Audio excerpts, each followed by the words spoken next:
I've known Dave Goodman for quite a while. I'm not really sure where I met Dave Goodman, but Dave and I, for years, have been showing up in the same places. Dave is president, CEO, chief guru over at Soft Assist, which is very prestigious. For those folks who don't know, he's the winner of 4 Brandon Hall Awards, which is pretty incredible in and of itself. That is,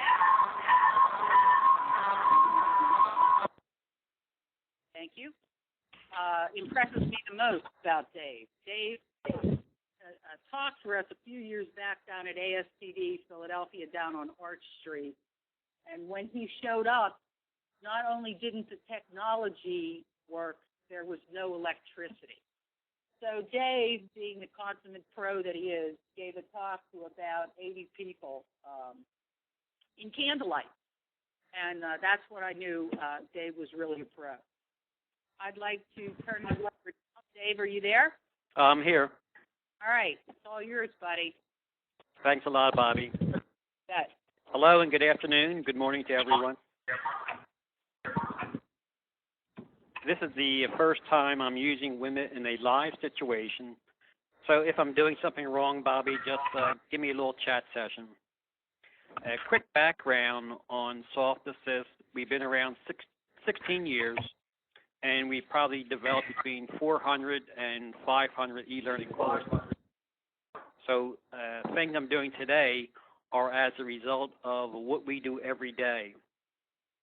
In the course of any given year, we probably talk to 500 to 1,000 different companies, and we have about 150 statement of work and proposals. So through that work, we're able to see a lot of trends that we think are critical, and that's what I'd like to share with you today. I'm going to focus my talk on 3 topics.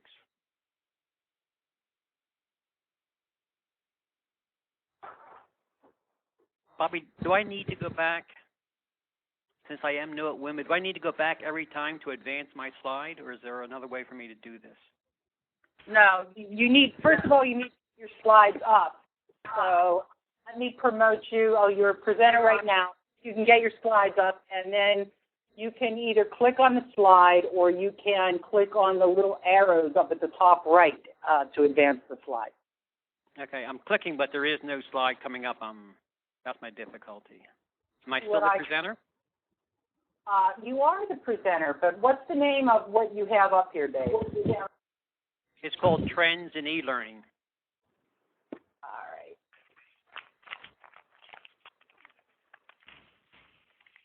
I got you. Okay. Now, slides Does up. everyone have the slides? And since there are so few of them, you can just give me the high sign, and I'll advance them for you. Okay, that's great. Just advancing, Bobby. I'll be like your Vanna White here. You know? I appreciate that.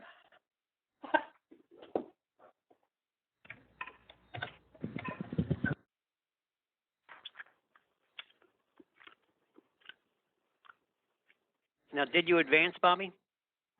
I did. I have 3 buckets up on my screen. Okay. See, I'm not seeing that for some reason. How about everybody else? Can we have a response in the chat? Is everybody seeing the slide that says 3 buckets agenda? We're getting yeses in here. It looks good. Now, are you seeing the full screen, Bobby, or partial screen for the slides?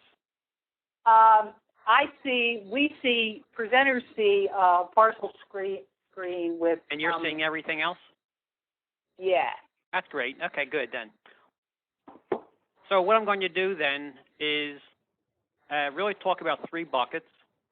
And the first would be the trends that would increase your value for yourself, or either if you're still employed or you're a private contractor. What are some of the things that you may want to be involved in? The second bucket is going to be about the technology issues, what's coming down, what's already here, and even what are some of those things that may be going away already. And then the third bucket is the instructional design impact on the trends. and what are some of the new things that you'll probably need to do or become involved with.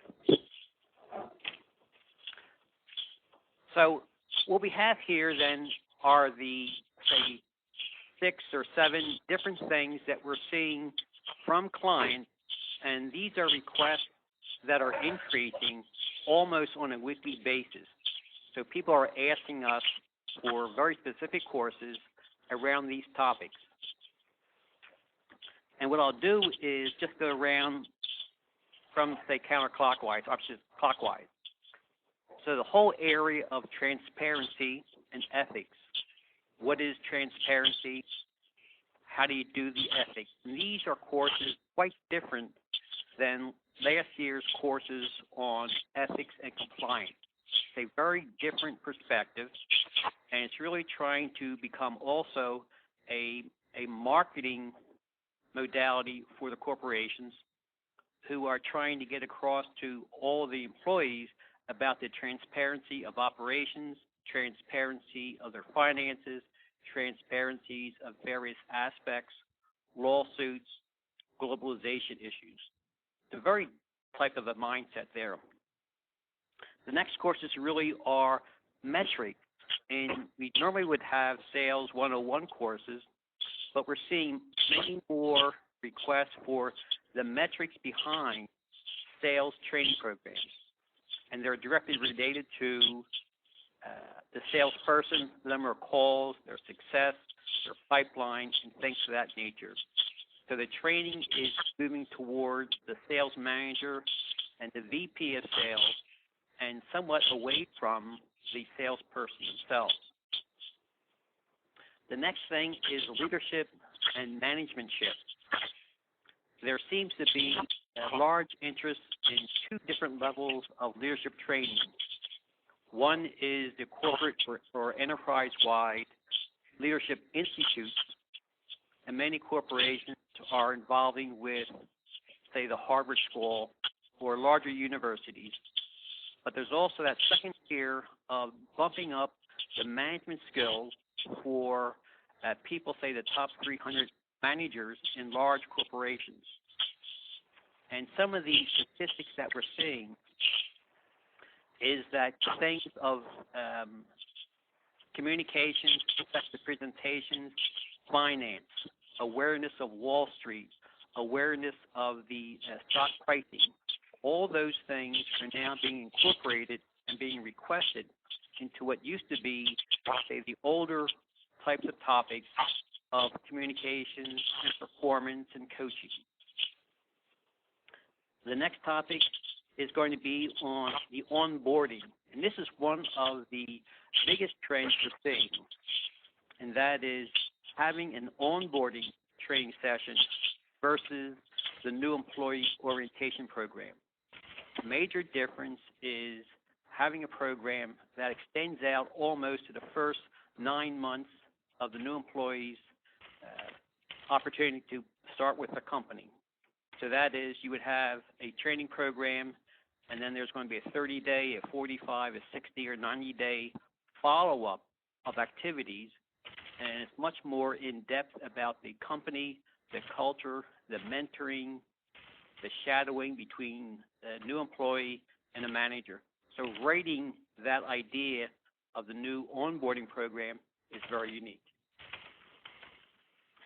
The next topic, let me just scroll down for a second.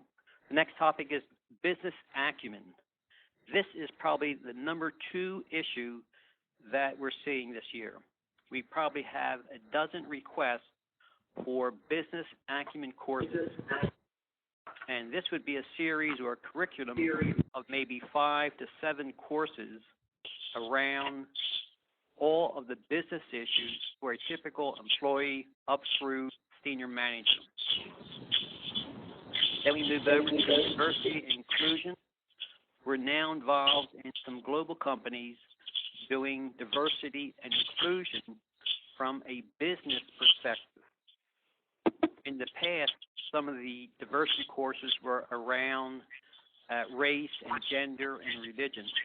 Now the courses are directly related to stock, finance, global issues, localization issues that are directly related to how the company performs in a mixed team around the world.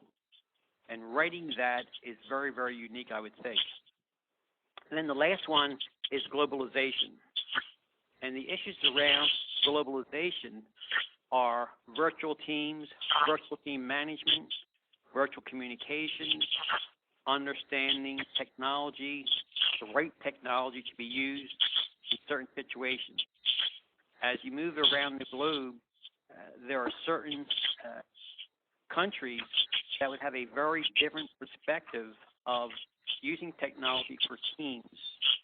And I'll just give you one example. A U.S. company was going to be implementing a large rollout of a enterprise-wide system application in Europe, and it was really failing, and they wanted to know why. And what came out was that the American team never had face-to-face contact with their European counterparts. And so the American team had to go over there and basically start over with dinner and wine and just communication and social between the two groups. So those are the trends we're seeing within instructional design. What are the new courses, or what is the predominant courses that people are now asking for?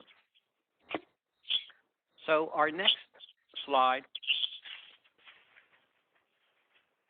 is now around the technology itself.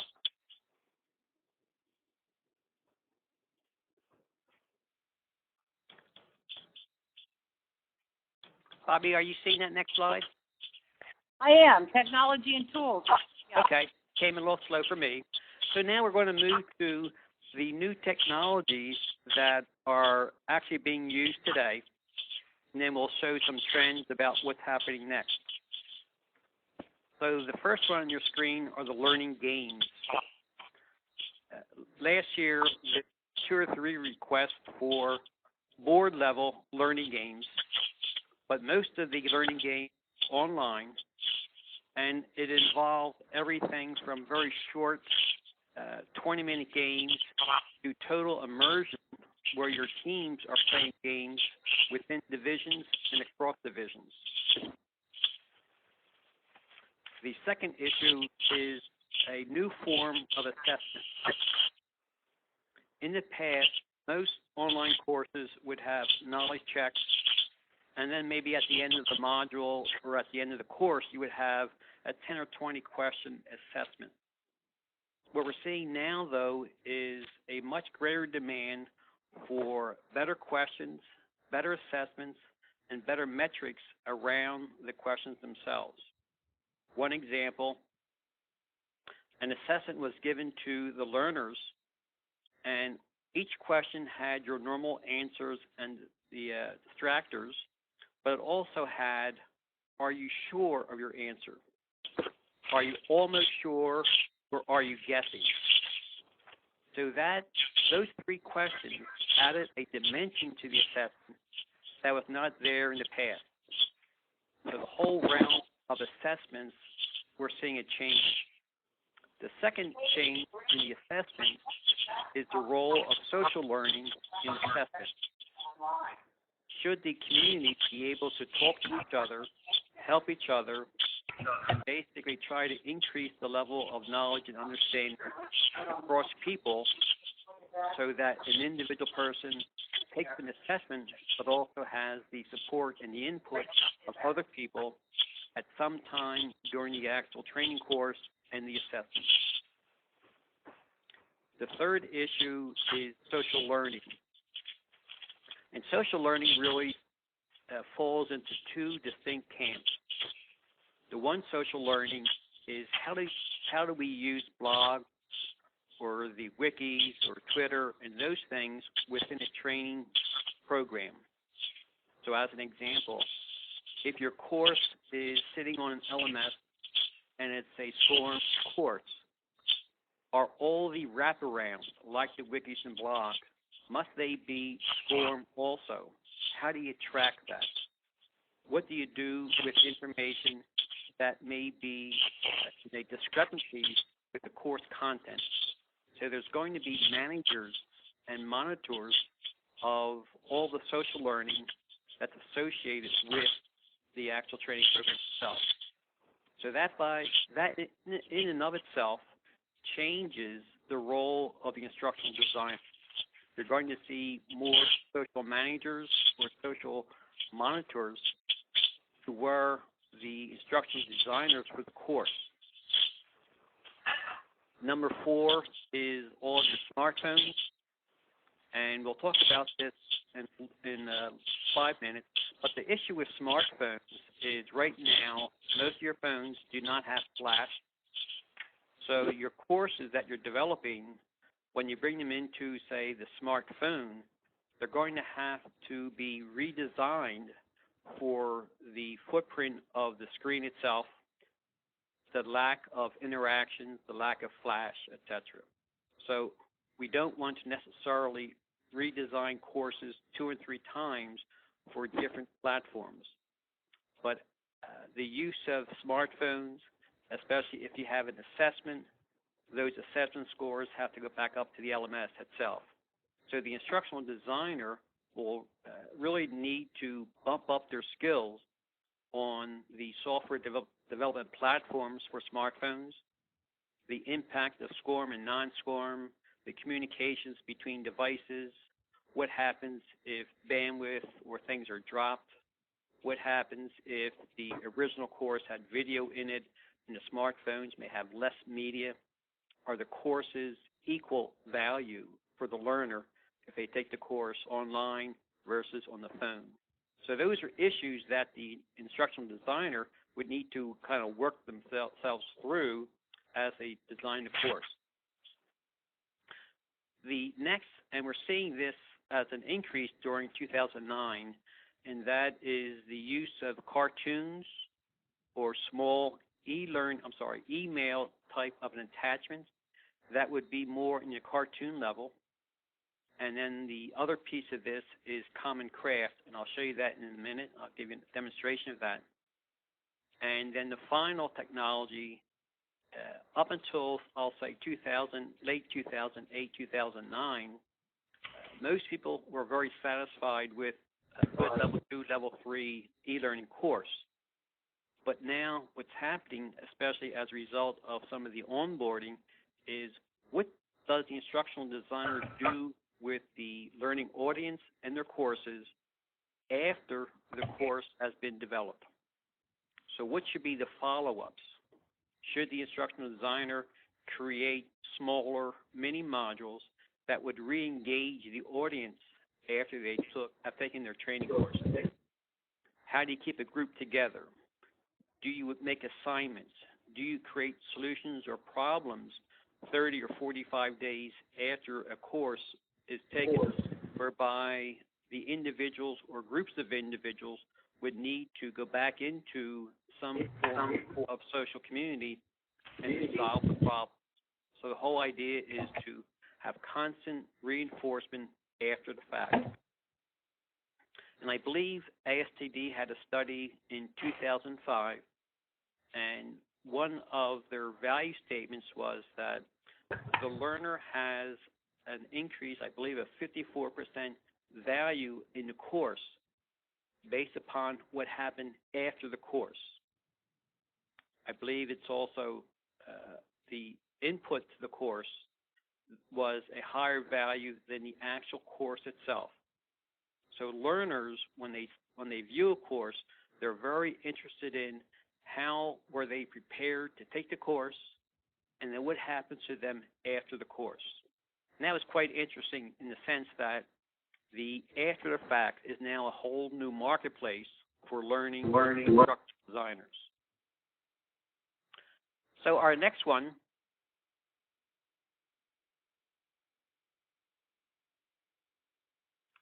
there should be 2 links. One is going to be for Common Craft, and one is going to be for an email. Just give me 1 minute, please.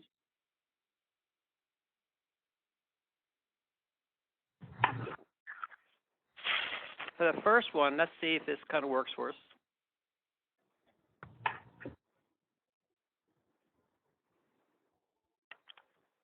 so the links are not active.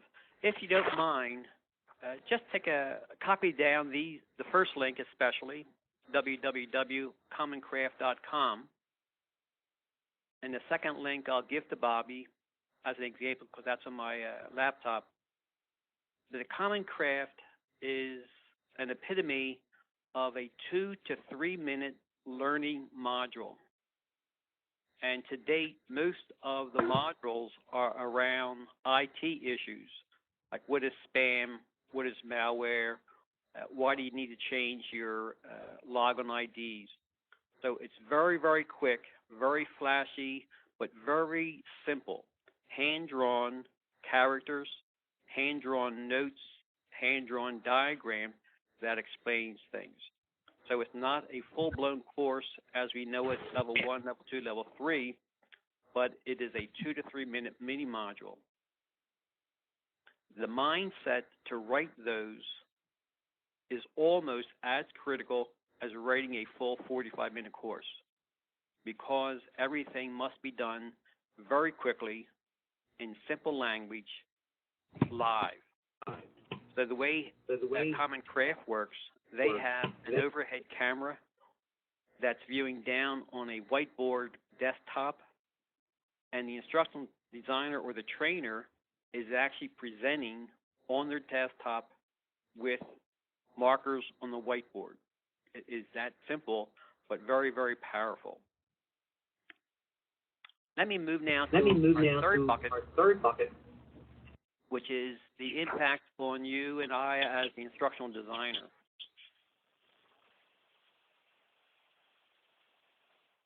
Just give me a minute for the slides to come on.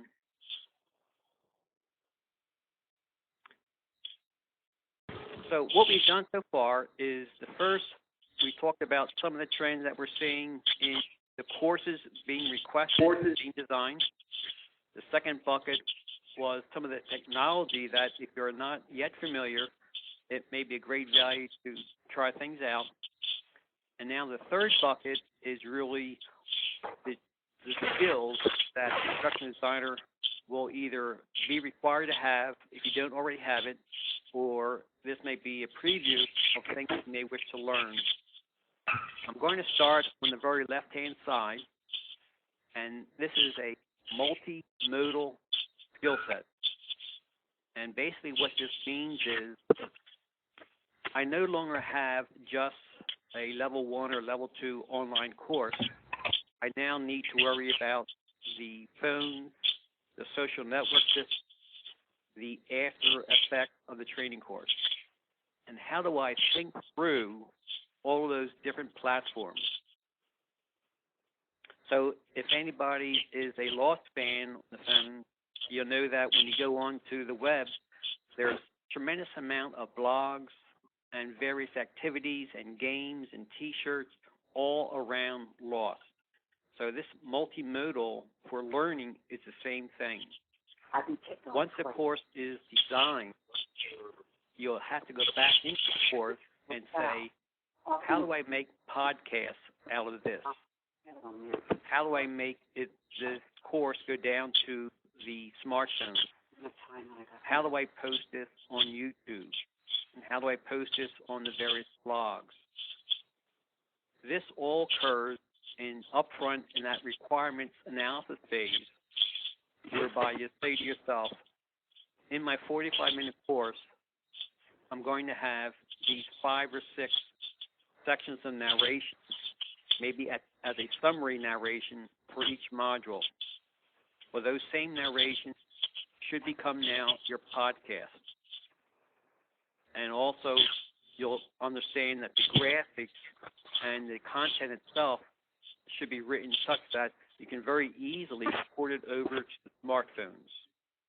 So it's really a design issue, a high level of creativity for the instructional designers to take a step back and look at the courses and think in terms of this is not just a level 2 course, but it's many things about the course before and after the course, and what's the best way to design that.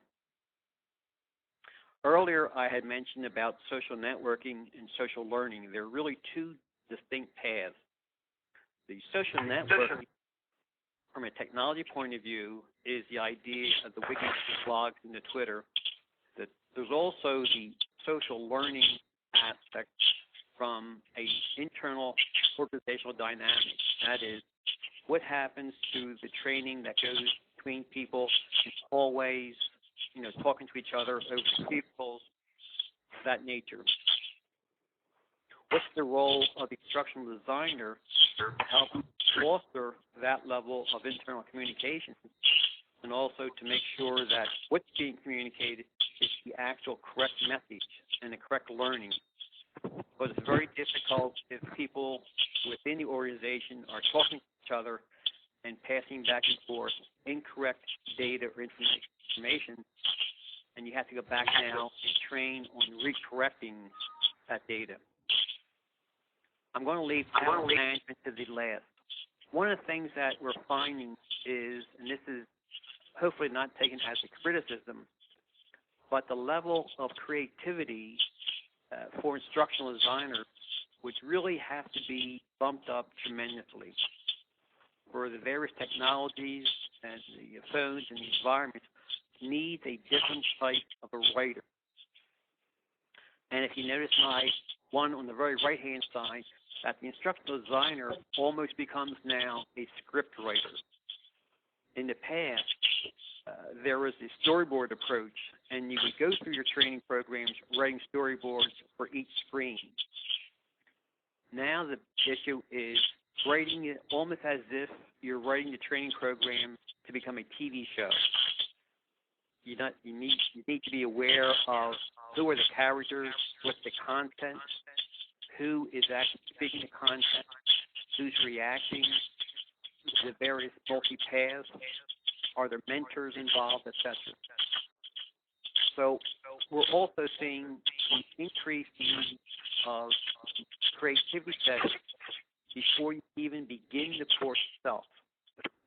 How to write it from a TV script point of view. I think we've already talked about the onboarding, but very quickly, just a recap. The onboarding courses are your initial 1 or 2 or 3 hours or 1 or 2 or 3 days, and then writing a course or a project or a problem or a solution, 30 days, 45, 60, etc. The instructional designer needs to write all of those follow-up activities that are linked back to the course that may also have SCORM issues associated with it. Tracking and performance metrics need to be associated with it. And again, it's the idea of always feeding back into the system the improvements that the follow-up activities have provided to the organization and to the learner. Application simulation, we're seeing again in 2009 a really large bump in use of Captivate and Articulate for systems applications. The issue also that's occurring is everyone is now becoming very, very familiar with Captivate and Articulate, and therefore that increasing the boredom factor. Everyone is also now very bored with a straight PowerPoint that was taken into Articulate Captivate. There's a whole different design issue of how to maintain a level of interest and creativity even though you're using Captivate and Articulate. On the side, I have just a session there on performance improvement. The issue that we're seeing is in the past, there was a more simplified approach to performance improvement. And the details and the metrics that companies are now requesting or requiring that the courses provide on individuals or divisions or units performance related back to the actual training course itself. In the past, the performance improvement was, is everybody able to use this specific application better? Or if it was a coaching training program, are people having a lower turnover rate, things of that nature. But now it's becoming a much greater detailed level of metrics associated with performance that we had not seen in the past. And there's two things that we're seeing maybe on the opposite side. We're seeing a decrease in the virtual reality, the virtual environment worlds, and Second Life-like activities. We're not seeing that the same way we saw it in 2008.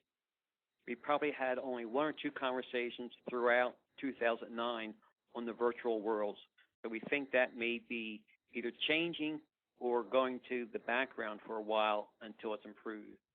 And then the last thing is during 2008, early part of 2009, many of our clients were talking about template types of software like Lectura.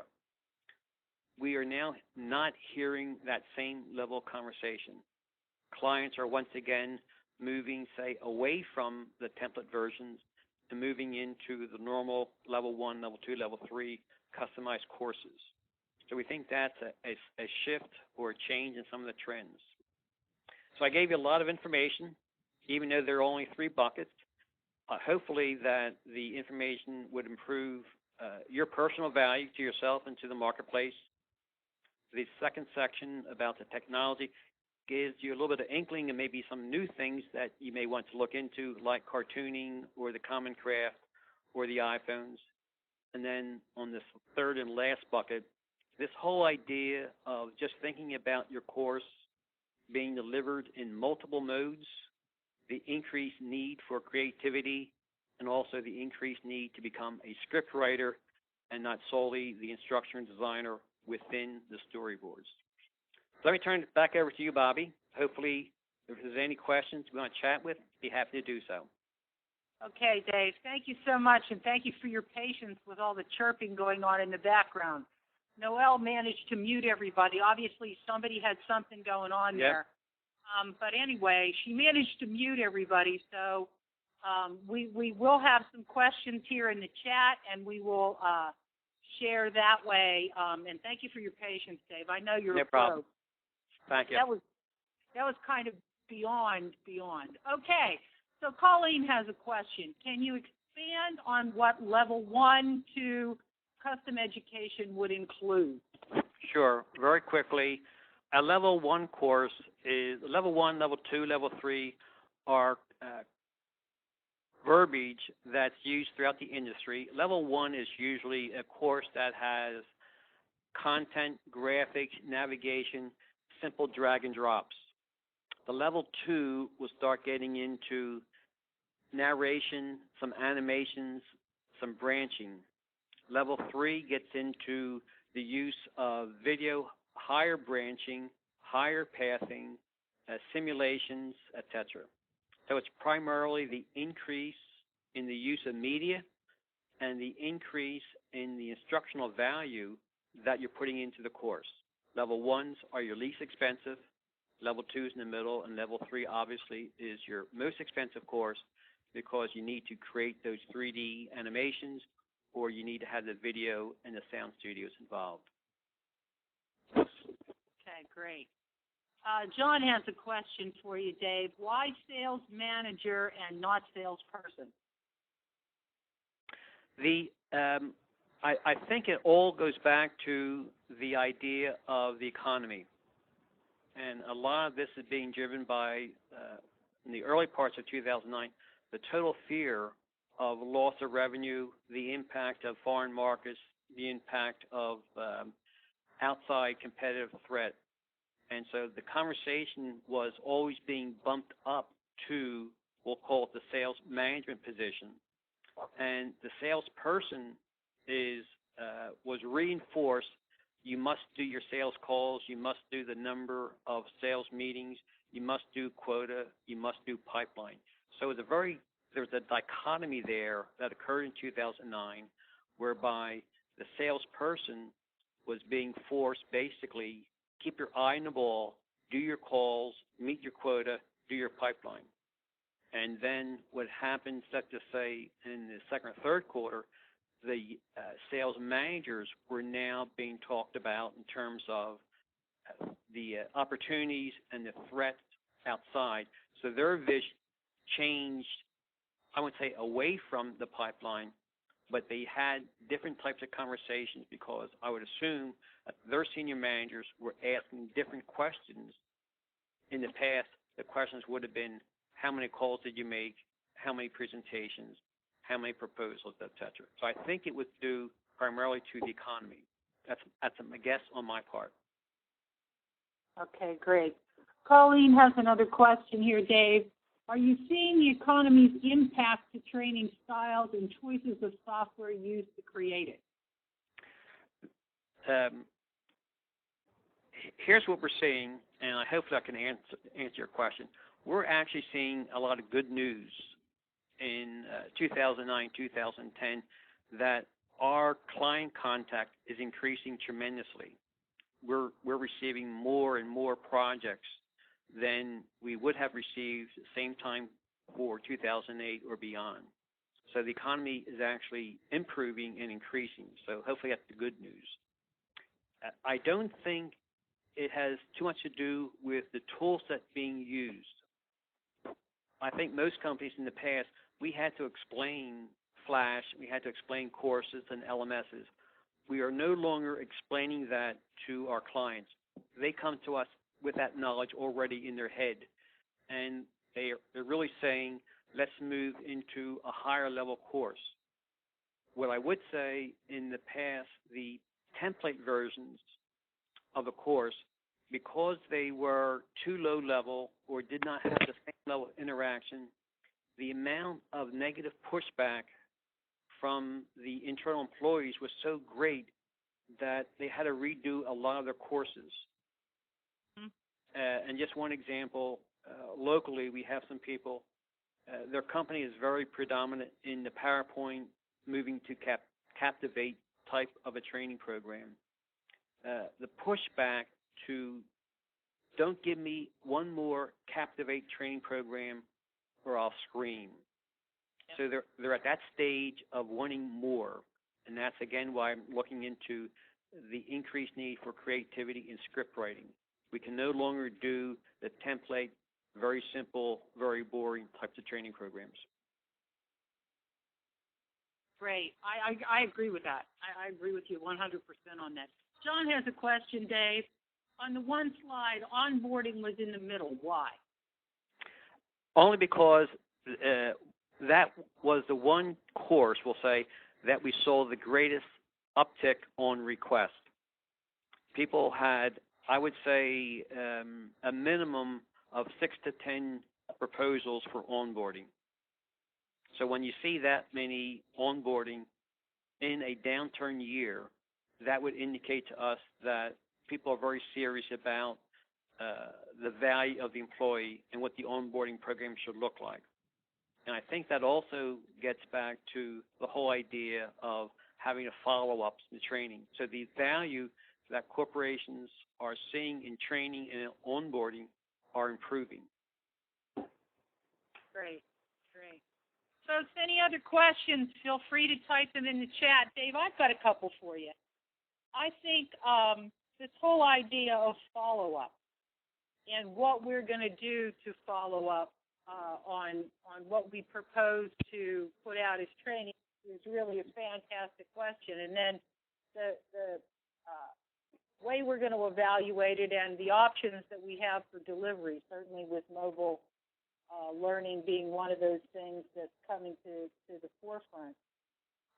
One of my questions for you is time to market. Do you think the ability to bring things to market more quickly than we have in the past is giving us a door here that might be open for people to really take a look at training and learning as a process as opposed to an event, be it a one-day or one-hour event?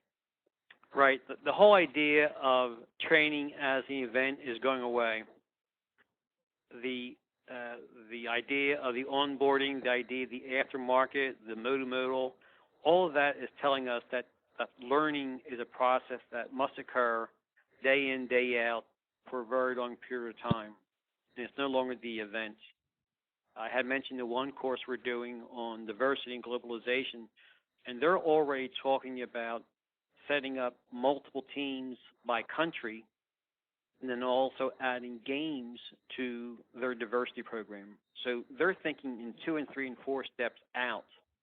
Hmm. So that is definitely a sign that says that's a process and not an event. Yeah. But let me tell you, Bobby, the opposite is also occurring. We are being forced to bring to market in a shorter period of time a higher level course. That's very different than we had done in the past. Yeah. All right, Dave. Well, I have another question here. It says, are you having difficulties in getting clients to accept that creativity costs additional money? I'm going to let you try that. Yeah, we're actually seeing the demand for higher level of creativity, and the clients are paying for it. So one example, there's a client we have. They started out wanting Captivate and Articulate level courses, and then when they saw the limitations of what's involved in those programs, and we showed them the idea of flash interactions that can be integrated and imported into the tool set. Once they saw the richness of the media still within the Articulate or Captivate shell, they actually increased the size of the budget to do the program. Interesting. Yeah. We have another question here, Dave. It's from Dee. Do you have an example of the effective use of cartoons and Common Craft? The cartoons, and not necessarily the Common Craft from us, but we've done quite a few of the cartoon and the After Effect. For some reason, I try to. Let me see if I can bring this up very quickly. Dave, if you click on Web up at the top where the little arrows are,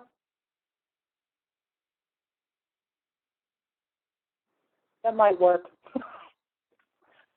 Dee, while he's trying to do that, one of the best examples that I've seen is in the use of cartoons was done by the Smithsonian Institute. It's out on their website, and it's something called their web comic. It's actually geared towards, I believe, middle schoolers.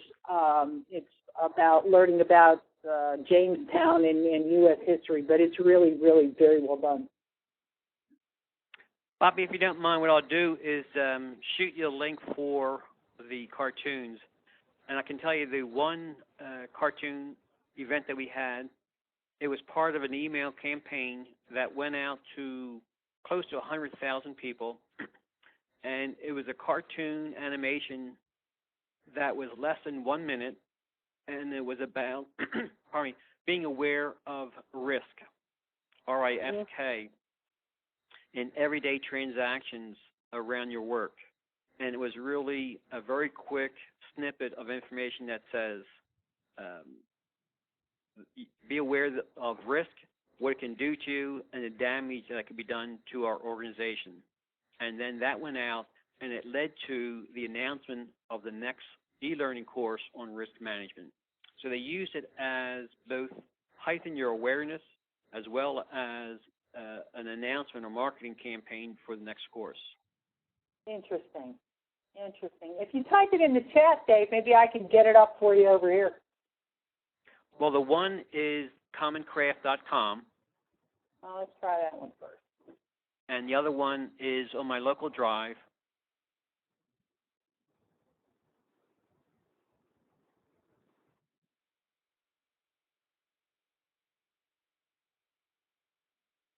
Okay, I have Common Craft up on my my screen now. Folks, can anybody else see this? Hello? Yeah, I'm here. Okay. Is it up?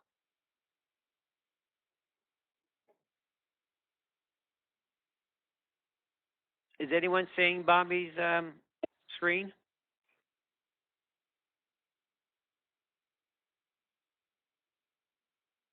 Let's try it a different way. Let's try to put it in a content frame. See what happens there.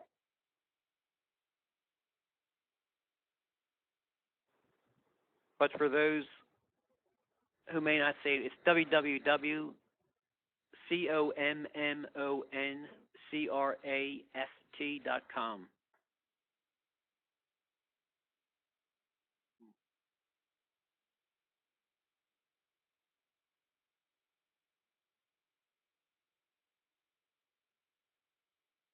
Are you seeing the active screen now, Bobby? In the past, doing something embarrassing wasn't a big deal. It happened, and then people moved on. But now that things can be shared on the web immediately, those embarrassing moments can last forever and impact your reputation and those of your friends. This is protecting reputations online in plain English. Let's talk about what happens on the web. Search engines are constantly scanning it. Their goal is to take a snapshot of every word, picture, and video on the web and save it for search results. This means that once a page has been scanned, it may be there forever. Even if the image is deleted from a site, it may still be found in the future, which is when problems can occur. Think about it this way. You share videos of yourself or others doing illegal things, or photos that make people look bad, you could seriously harm their reputation. And sometimes it's hard to tell. What seems like a funny photo today, yay! Bobby, I'm just going to stop my image here. Is that okay?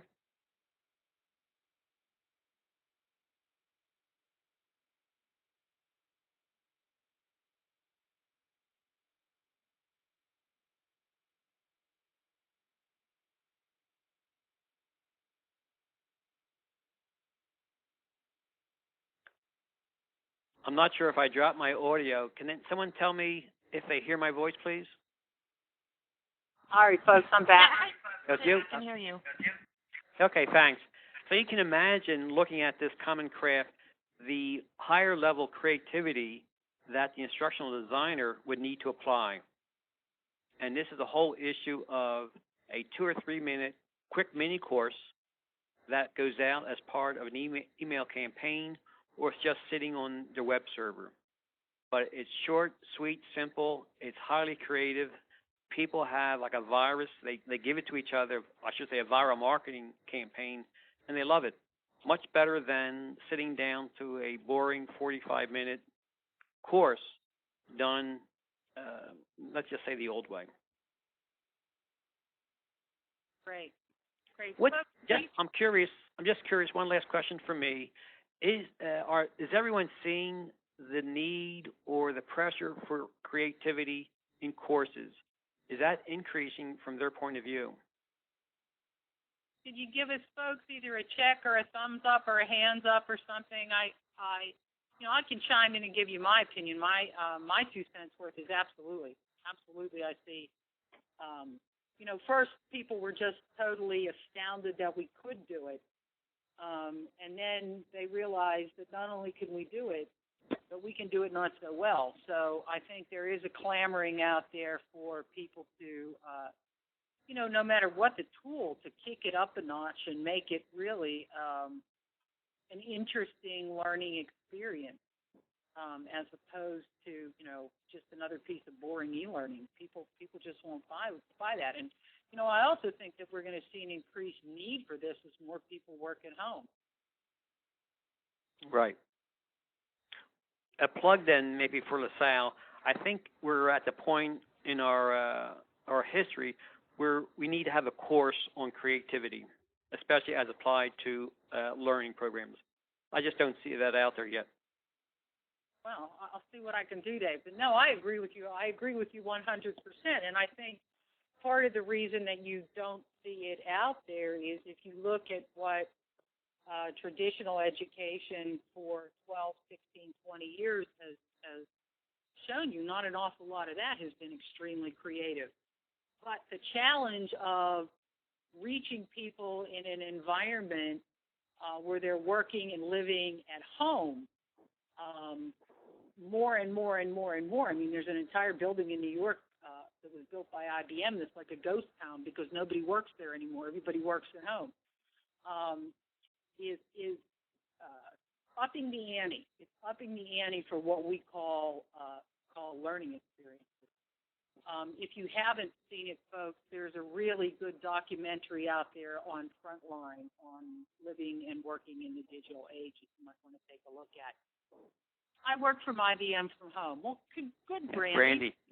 Talking about good work. Some companies are still locked into the old school. Yes, they are. Some are still locked into the old school, but I don't think a lot of companies are going to be able to afford to stay there for long, and I think that's true of institutions too. Folks, we're getting to be around that time. Does anybody have any last questions for Dave here? Anybody have any questions before we sign off and give him a big 10-4 hand round of applause? Thank you. Many, many thanks, Dave. You always no are problem. I appreciate it, Bobby. Insightful. And Mark is clapping. Thank you. I think that you're absolutely right on when you say that things are changing and people are just not going to accept the old ways anymore. I appreciate you being with us today. Noelle, thank you for finding that mute button. And folks, just one last little plug here. Don't forget to join us again in March. The schedule is up on the web. And if you signed up for all 4 of the 2010 Spring Lunchtime Learning, I'd appreciate it if you do it again. We had some technical difficulties with the web registration earlier, and we just want to make sure that we get the links out to you and that you join us. Thanks so much. Enjoy. Thanks again. Bye-bye. Thanks, Dave. Bye-bye.